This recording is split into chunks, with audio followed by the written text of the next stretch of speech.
When I was asked to talk to you, I, of course, was very happy to tell you what we do, but at the same time, I saw a sort of problem of language. First of all, because I realized that I talk about social innovation all day, but never in English, so I really had to look up a few words.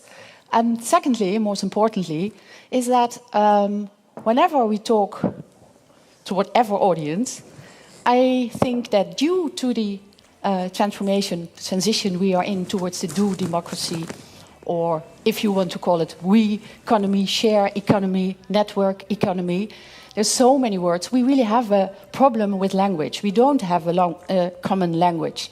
I don't know if you recognize that as well. Because whether you talk to people in government or you talk to people in businesses or whatever, people who start an initiative, they all use different words saying the same thing or different things meaning different or use different words. And so I thought, okay, never bother. I just talk as I usually do to you, and then I hope at the end it makes sense, because we never know if we understand each other, and that is business as normal for me. Kracht in Nederland, there we go. I could say power of Holland, but that's so awkward that I stick to Kracht in Nederland, if you don't mind. We started 2 years ago with a group of front-runner social innovators and said to each other, wouldn't it be nice if we could all the bottom-up initiatives in the Netherlands make more visible? How is it possible that not so many people know about them yet? That was first thing. So we started to talk a little bit about that, and then a year later the network was growing, and we needed to have a more legal structure, and we founded a cooperation. But what are we doing? I didn't see, actually, got no instructions on this one yet. Yes, okay. So what are we doing? As I said, we believe that there are so many bottom-up initiatives, and if we talk about bottom-up initiatives, then we talk about the whole scale from social networks, citizen networks, up to social enterprises and everything in between on every subject. So from energy corporations to small gatherings in a network, or gatherings in a district working on welfare, for example. And what we want to do is we want to connect all those initiatives, interconnect them, and we want them to become more visible in the Netherlands. And what we did, we framed the whole group of initiatives as the new top sector. And then maybe you know about the Dutch top sector policy. A lot of people say, how can you call this as top sector? But what we want to emphasize on is actually that there is the creativity and the strength from bottom up to change and to grow into to the next level of the share economy or we economy we talk about. So that is on that side. If I go to the other side, I'm sorry that it's still then in Dutch. We use the metaphor of a windmill with wicks, and we say all the organization we know, government, business, companies, the science the institutes, or the money sector, foundations, they all struggle right now. How should we relate towards all those initiatives? How can we behave? What can we do? What instruments can we use if we want to help them? So what we see is that everybody is struggling, and there is a lot of cutback in money. We all have to find or redefine roles. So what we want to express in Kracht in Nederland is, on the one hand, we have this new top sector. On the other hand, we have all kinds of organizations that have to redefine their roles. And through giving constantly energy and space, the bottom line there, towards that sector, and on the other hand, these new initiatives gives a lot of inspiration and innovation, creation back to society. If you look at a special or one initiative, I'm very, very happy to show, if you look around, we have many of the initiatives that are a member of Kracht in Nederland are shown here today, as well as the exhibition there. But if you look at one of those examples, that all the initiatives, they start on subjects which are very close to people. And if we see how they are related or what they need, and we usually see that in 90% of the initiatives, they have one relationship with either government or a foundation that funds them or that supports them. And we believe very strongly that if there's more relationships, if there's more of those different parties connected towards an initiative, it would stand like a house. So what I want to ask you, but now we are a very small group, so maybe it doesn't, we are not representatives of all those. Who of you is working for government? Many. Who is working for a business, a company? You are there. Somebody's working for a knowledge institute, also. Somebody for the money sector, foundation, trust. No? Too bad. So we strongly believe that if we would all stand a bit around those new initiatives, and we would really support them in the new role, that it would be possible that all those small initiatives together really become this new top sector. And that's what we are working on in Kracht in Nederland. Now, how do we do that? We have a site, of course, everybody has a website, and we start to make visible.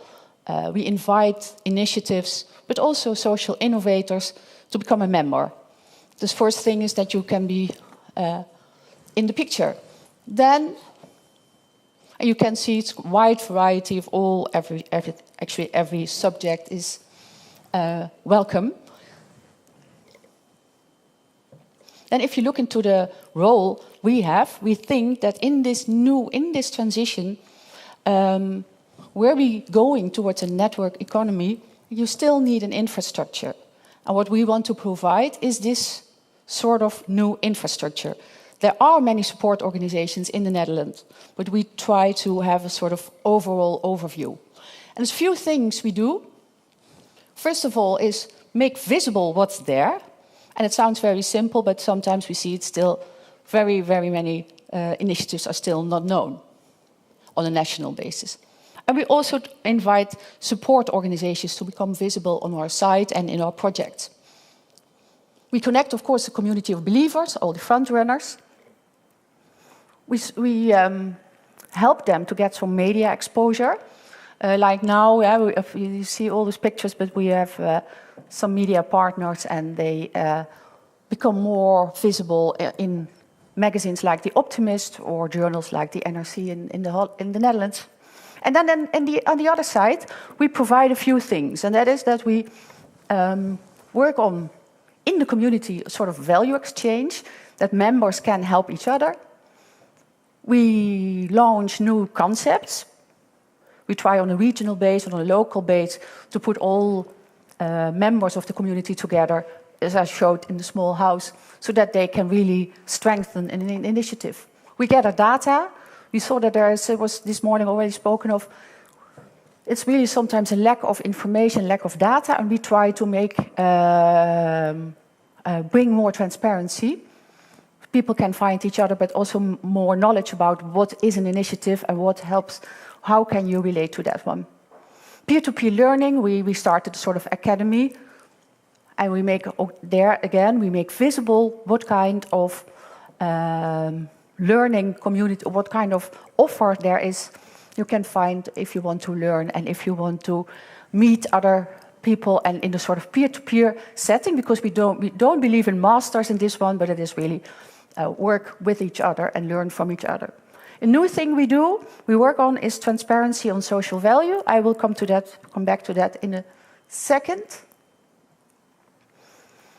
Activities we develop, always with partners. We started when I talk about then it's a very small motor sort of power plant in our corporation, and around us there are members, and we always work in activities together with members. Ministry of Internal Affairs is one of our members, and most important one, a founding father of this corporation. But there's many other members, and we start to work on a more regional basis. So we make a sort of exhibition you can see in the back.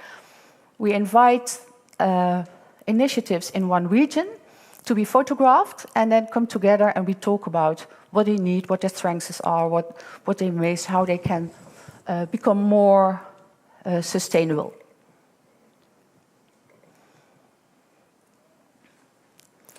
And what we found out in last year, actually, is that it's very hard to talk about the social value of an initiative. I don't know if you recognize that. Is that very often we talk in more general terms, that there is a initiative in the neighborhood and they work on, let's say, agriculture project. They do an agriculture project. And if you ask the initiative, if you ask the initiators, what value do they create, then they will explain to you that they have people working there, that they have volunteers working there, that people who are unemployed find through them new jobs, which is not immediately known if you talk about agriculture. So what we did a small research on 70 initiatives to find out on what level they add social value. And then it's, again, very difficult for everybody to measure it or to quantify this. We talk always about social value in general terms. So what we now are trying to develop with different partners is a kind of, we call it a bit, between brackets, a social stock exchange, in which we want to develop an index, an indicator, to measure social impact. And that is done on very many universities around the world. But what we want to do is not a scientific approach, but we want to do it through a very practical approach. So we develop just, let's say, a very simple questionnaire that can be filled in half an hour, and that we can somehow add credit points and come up with a amount of credits for that initiative. And on the other hand, we want to make more transparent how the companies or government or organizations that help those initiatives, how they relate to that initiative and what effort they put in there. So they can create social value through helping. And so both sides we want to make transparent. And that is quite a hell of a job. So we just started doing a pilot, and hopefully in half a year we can explain a bit more about the results. But from all parties, we hear that's quite promising to have a better tool, and that brings me back to language, because then we can, I hope, a little bit more easy talk to each other about this quite complicated thing of social value.